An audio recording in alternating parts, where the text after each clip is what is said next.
Hello, I'm NishaPandey and you're watching Prime Times News. Let's start with the headlines. 4 members of a single family found dead at Dharmasthali in Kathmandu. Investigation going on.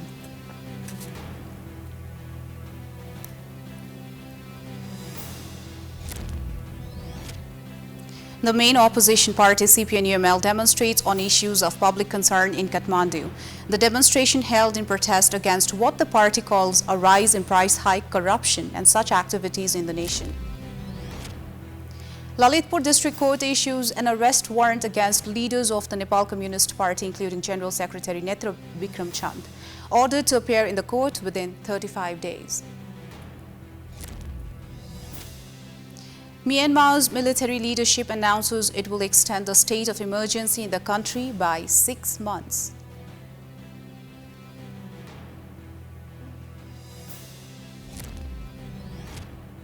And 4 nations submit expressions of interest to host the 2026 Women's Asian Cup. 12 teams to participate in the competition.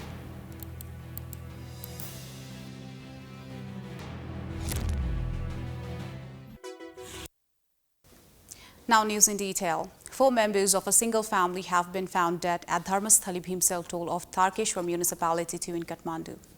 The dead bodies of husband NishaPandey, wife Sunita Pandey, son Ashish and daughter Ashika were found today morning. The locals had informed the police suspecting something as none of the Pandey family members came out of their house when the school bus to pick up the children arrived and pressed horns many times. Locals said first they knocked on the door of the house while the school bus was giving horn for a long time, but no one opened the door, and then they informed the police. The police came to the incident site and opened the door and then found 4 horrible dead bodies of the members of the single family. According to the neighbors, Dinesh had been operating a mobile shop at Padamshal Chowk. Wife Sunita had also been operating a fancy shop and she was all set to go to the UK and get a visa for the same. Neighbors have informed that Dinesh used to drink excessive alcohol. A further detailed report is yet to be prepared. Police said at the initial inspection, it seems the husband killed his wife at the beginning and then he killed himself after killing the children. The cause behind the incident is still unknown.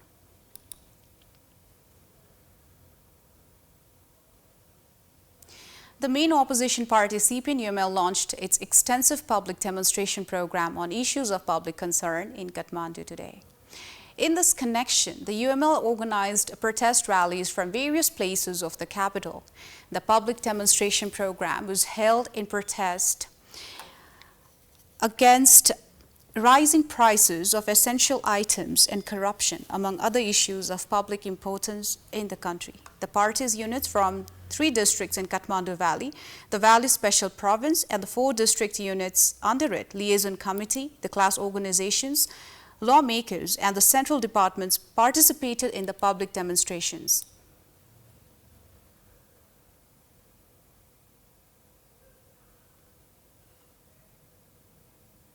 "895 more COVID cases have been confirmed in Nepal. Out of 3,685 PCR tests conducted throughout the nation, 632 people were tested positive, whereas 263 were tested positive in 2,224 antigen tests. The number of cases today is the most in a single day after the end of the 3rd wave. Ministry of Health has reported that 1 more death has been registered due to COVID. Similarly, 264 have recovered from COVID. Currently, there are 4,934 active cases being isolated at different places throughout the nation as per the ministry. The cases have been rising in Kathmandu Valley in recent days. In the last 24 hours, 373 cases were seen in Kathmandu only. With this, the total number of active cases in Kathmandu have reached 2,872. Similarly, 17 cases have increased in Bhaktapur and 66 in Lalitpur, with which the active cases in Bhaktapur have reached 30 and in Lalitpur have reached 543.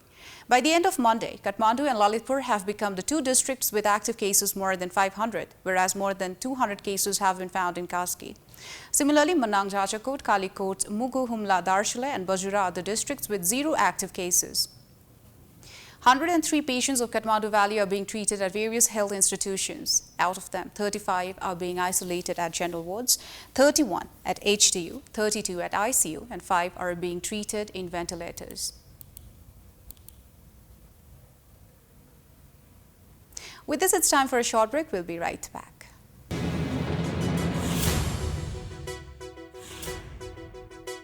Welcome back. Lalitpur District Court has issued an arrest warrant against leaders of the Nepal Communist Party, including General Secretary Netra Bikram Chand, alias Biplav.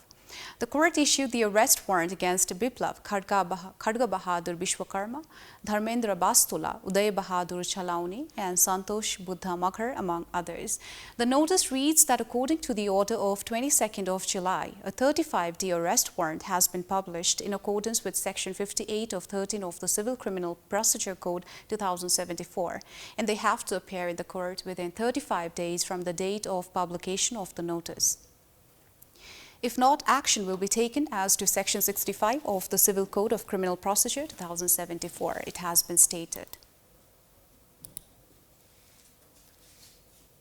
The Women and Social Committee under the House of Representatives has instructed the Madhesi Commission to maintain the clarity of the Madhesi community. The committee meeting held at Singha Darbar today instructed the Madhesi Commission to maintain the clarity of the Madhesi community, stating that the Commission's scope of work cannot be defined and there will even be confusion in the performance until there is clarity on the concept of a caste or community being Madhesi, which will be determined on a certain basis. Stating that coordination cannot be seen even in the programs related to Madheshi implemented by the federal and the provincial government. The meeting also instructed Madheshi Commission to evaluate the effectiveness of the recommended policies and programs and coordinate with the provincial and local levels to ensure that the programs are not repeated.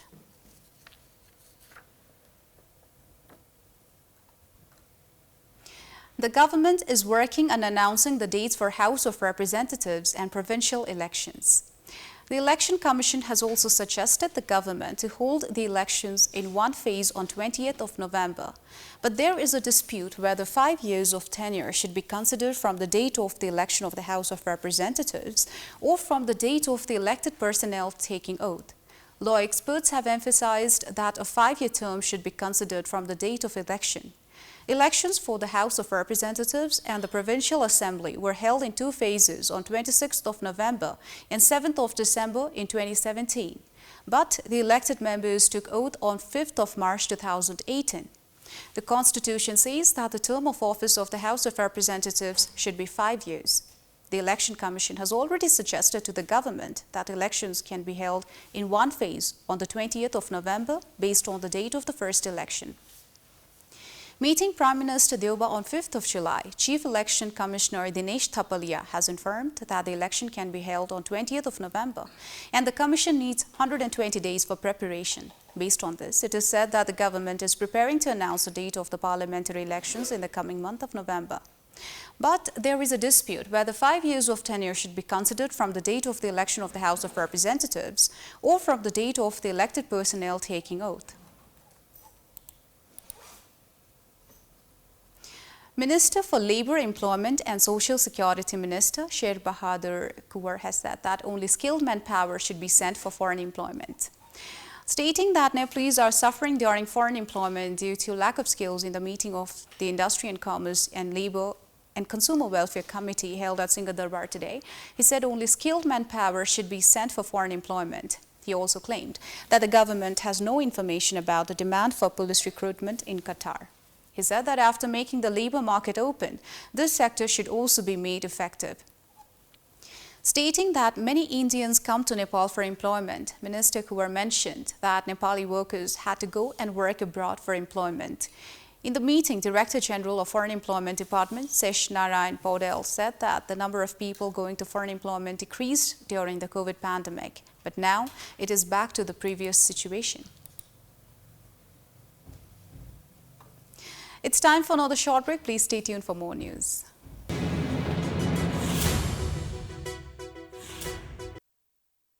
Moving on to international news.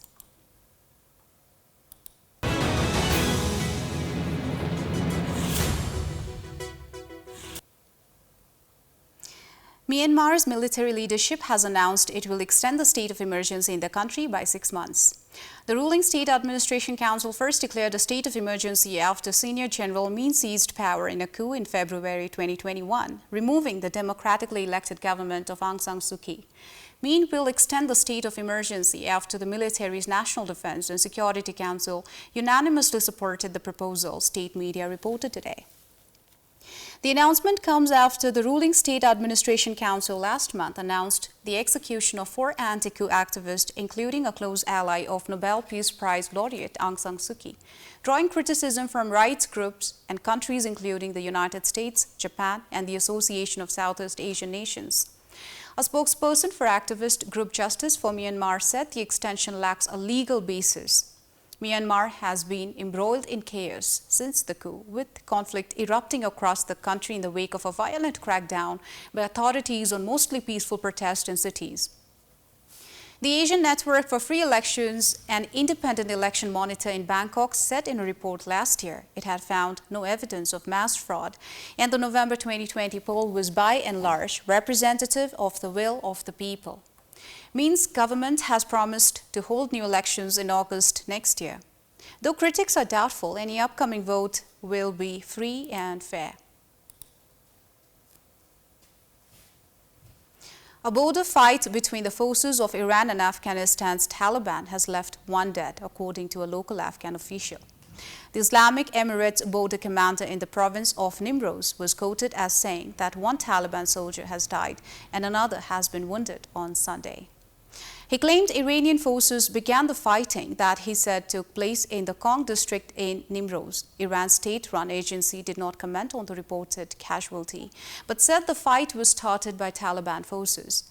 They said Taliban forces have once more mistaken a wall that has been constructed to constrain smugglers and does not actually represent the border between the 2 countries.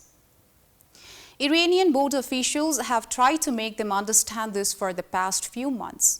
A short video circulating on Iranian social media on Sunday showed Iranian forces firing shells from the back of a truck in the border area.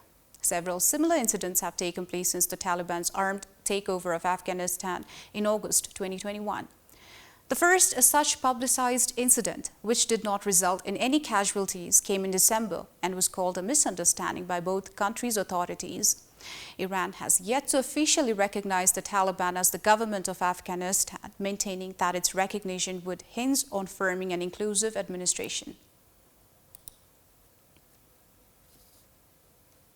Now, sports updates.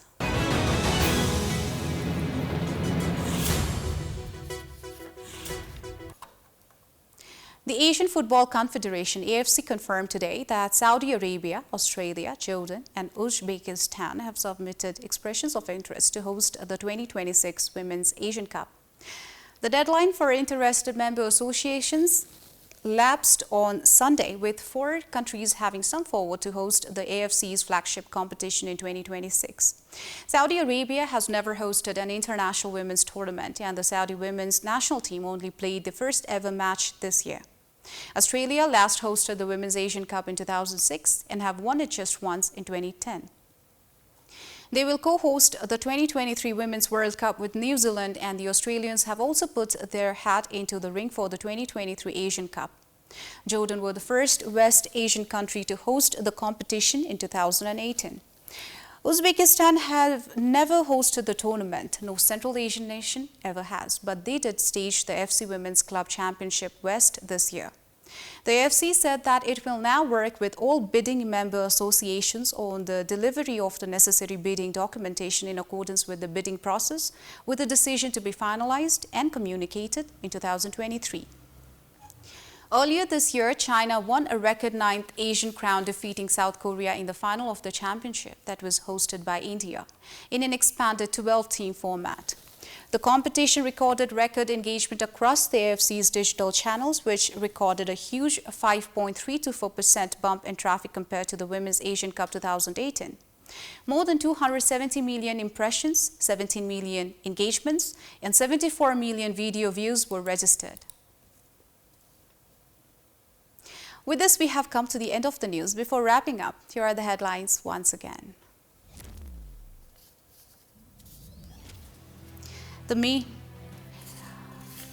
4 members of a single family found dead at Dharmasthali in Kathmandu. Investigation going on.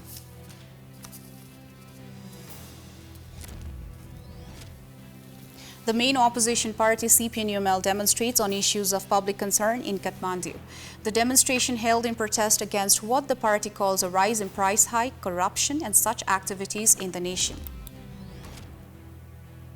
Lalitpur District Court issues an arrest warrant against the leaders of the Nepal Communist Party, including General Secretary Netra Bikram Chand, ordered to appear in the court within 35 days. Myanmar's military leadership announces it will extend the state of emergency in the country by 6 months.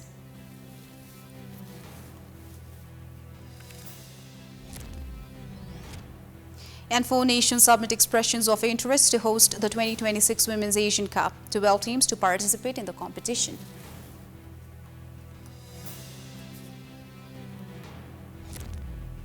That's it for tonight. Thank you for watching Prime Times News. Good night.